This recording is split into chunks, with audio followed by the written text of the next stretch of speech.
Douglas Clark, international rugby footballer, world champion all-in wrestler, war hero. As legends go, he was the genuine article. Douglas was born in 1891 in Ellenborough, near Maryport on the Cumberland coast. The son of a coal merchant, by the age of 14 Douglas could carry 100 weight of coal under each arm. Douglas was a formidable Cumberland wrestler and an outstanding rugby football forward for amateur club Brookland Rovers.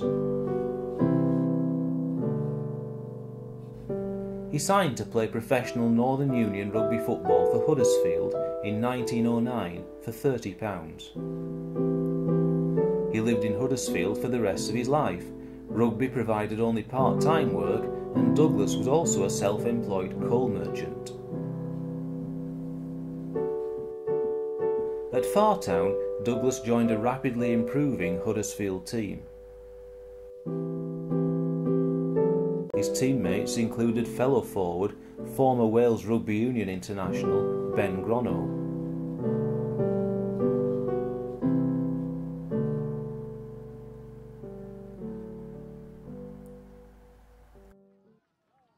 Clark and Grono led the most formidable pack in the Northern Union.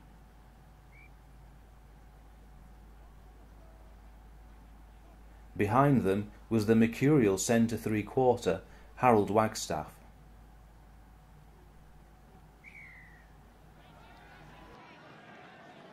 Huddersfield had the perfect platform to create a host of tries.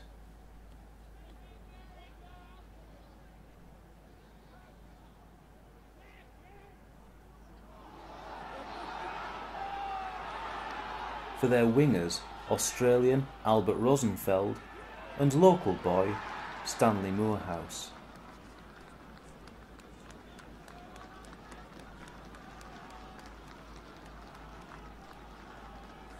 In 1913-14, Rosenfeld ran in 80 tries. This is still an all-time record for tries in one season. This great Huddersfield team were league champions in 1911-12 and won the Yorkshire League, Yorkshire Cup and League Championship in 1912-13.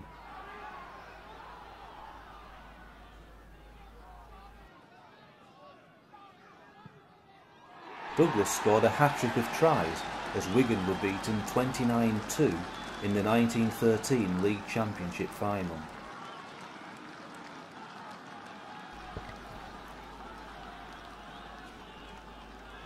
A cartoon depicts Douglas's dominance of his opponents.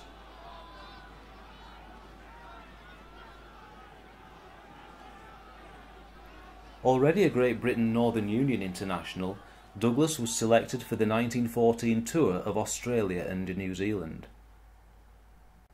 Douglas played in the decisive Rorke's Drift Test at the Sydney Cricket Ground on the 4th of July 1914.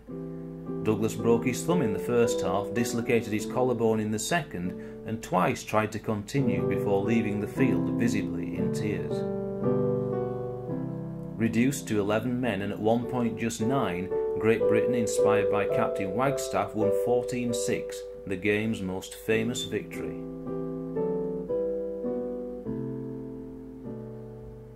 The tourists returned to a country at war.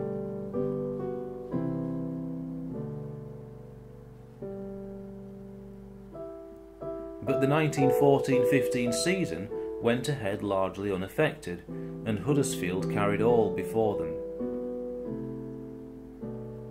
Douglas had helped Huddersfield's team of all talents become one of only 3 teams to win all 4 trophies in one season.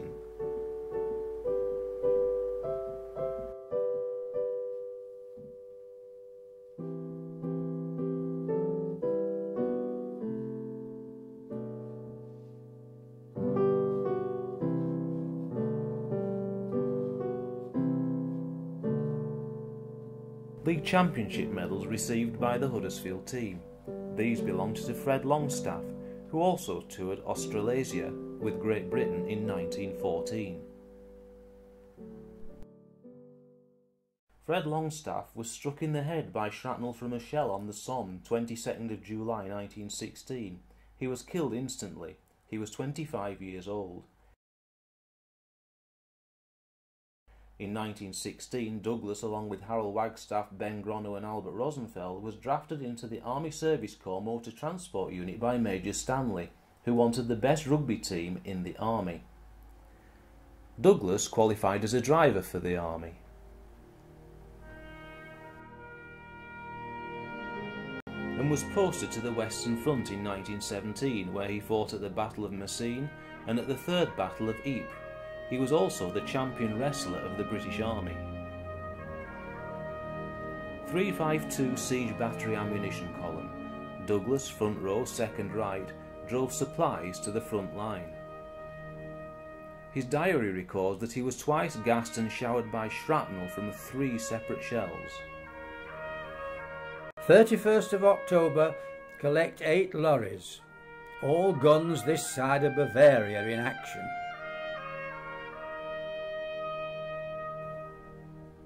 Take all vehicles over the ridge, found the gas very bad. Started unloading, pulled off my helmet 3 times.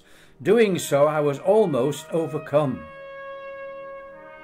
Fritz's green lights flared up. The place was turned to hell. So many shells on such a small stretch. Received nasty wound in my left arm. Thought it certain all would be killed. I reported wound, but refused to leave the lorries. Shells were falling in front, behind and all sides. Decided to get out of this.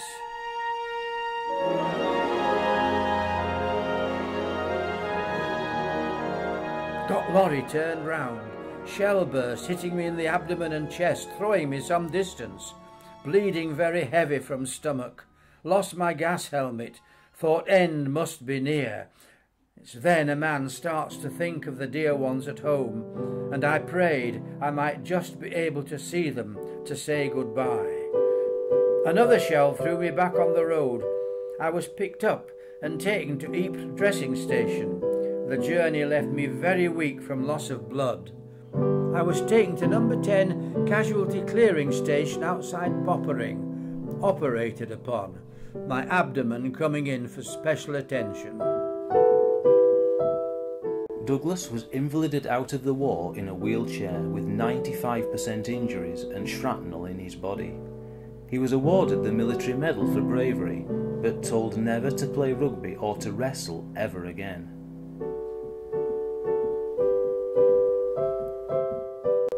Incredibly, he recovered to rejoin his regiment, and after the war resumed his rugby career at Huddersfield. In 1920, Douglas, Wright, joined his Fartown teammates Ben Grono, Harold Wagstaff, Johnny Rogers and Gwyn Thomas on the Great Britain tour of Australasia.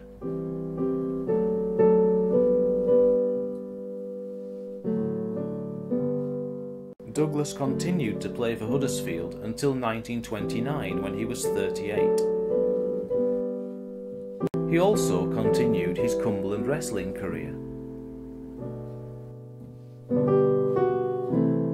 winning the Grasmere Cup in his native Cumberland in 1922 and 1924.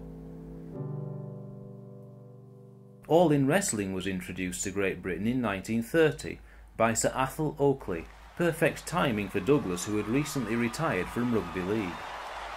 In 1931, a heavyweight tournament was staged at the Lanes Club in Baker Street, London. Douglas beat Oakley in the final to become the first world champion.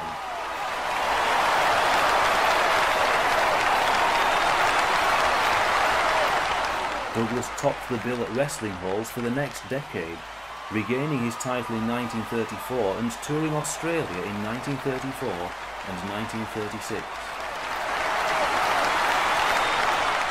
Douglas's last major bout was a long-awaited meeting with the devastating world champion, American Jack Sherry, in 1938. Now 47, Douglas lost to the younger man in just 2 minutes. This victory saw Sherry acknowledged as the greatest heavyweight to that time. Douglas continued to wrestle until 1941, retiring at the age of 50.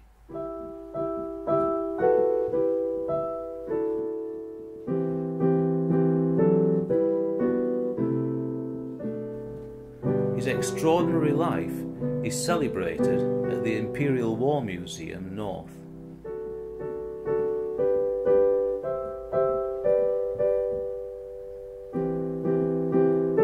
A gentle, popular giant, Douglas continued to work as a coalman in Huddersfield and ran to keep fit. In February 1951 he contracted influenza which turned to pneumonia.